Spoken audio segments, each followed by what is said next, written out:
I'm often asked, what is the best diet for weight loss? And ultimately, it's the one that minimizes your health weaknesses and fuels your health goals. I want to take a moment to emphasize that a diet should improve your health, and it also must be specific to you. There is not one perfect diet for everyone.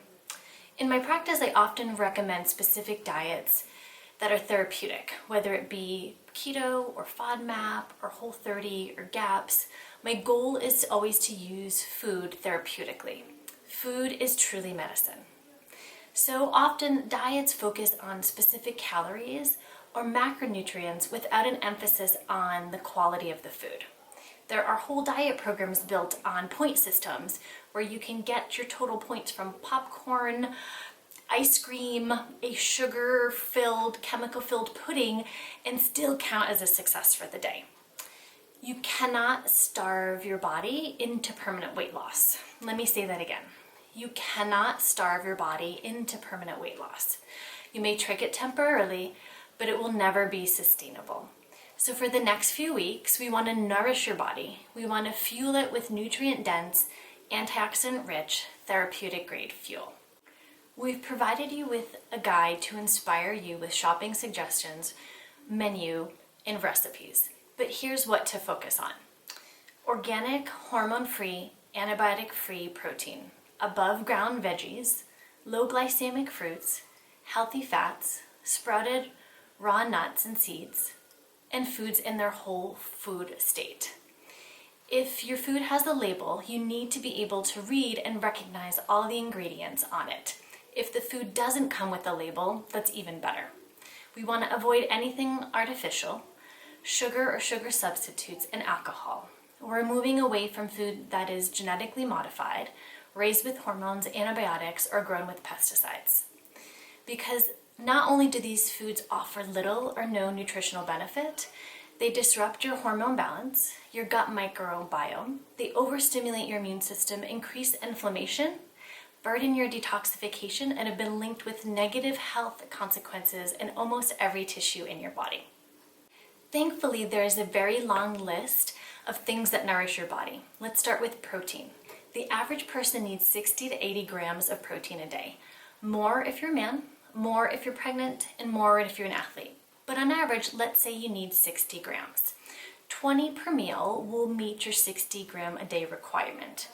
A 4-ounce portion of meat, whether it be chicken, fish, steak, or turkey, is 24 grams of protein.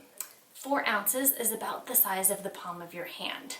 That's the minimum you're shooting for each meal. It's actually much less than you think. Meat in today's day and age has gotten a bad rap for being hard to digest and bad for the environment, and that can be true if you're eating 12-ounce sirloins at every meal. But a small 4-ounce portion is very manageable, it's easy for your digestive system, and it's the fastest way to get your protein requirement.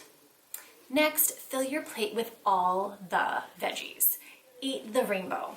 If you feel hungry, I'd love for you to try to eat a veggie first. And the number one thing I can recommend for anyone to do for their gut is to eat a diversity of plant fiber. That means if you have never had a veggie before, that's probably the best one to add in and try. I can't even list all the benefits that veggies bring to the table. With your protein and your veggies, you also want to add a tablespoon or 2 of healthy fats like avocado, olive oil, coconut oil, raw nuts or seeds. Once you heat a nut or seed, it loses its beneficial quality. So for nuts and seeds, we always like them in the raw form. Fat stabilizes your blood sugar, reducing cravings, improving energy and mood. And last, adding complex carbs. Complex carbs should complement the meal and not be the meal. So whether they're sweet potato or fruit, we're adding them in addition to our veggies and our protein and our fat. Refined and processed sugars and carbs have a much greater effect on fat and body inflammation and promote the storage of triglycerides in our fat cells, which is the exact opposite of what we're trying to accomplish with your laser sessions. Lastly, like omitting alcohol, please eliminate processed foods. The liver will be able to process fat more efficiently. The liver needs to stop processing fat in order to process those chemically laden foods. If you can't read or recognize an ingredient on the label, don't eat it. We really want to emphasize eating whole foods. I grew up with health-conscious parents, and my mom was making homemade veggie burgers before you could buy them commercially. We went to a co-op for natural foods and free-range eggs that us as kids referred to as the goat lady, because when you walked onto her property, they had goats roaming at all times.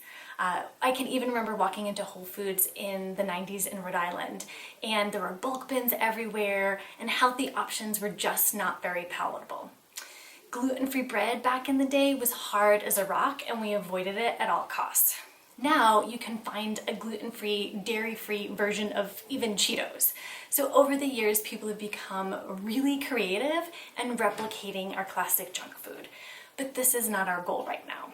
The goal for the next few weeks is to not find ingredients in foods that are marginally less bad than your favorite junk food. It's to really nourish your body.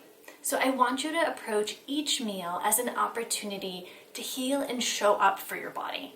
It's a perspective and a shift that takes time. And while we are omitting foods, we are doing so with intention.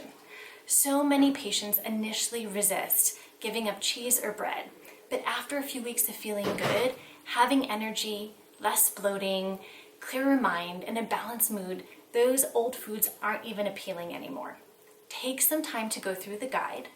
It may feel like a big departure from what you're used to, or you may decide to embrace all of it. But remember, adding whatever you can into a daily practice over time will still yield amazing results in the long run.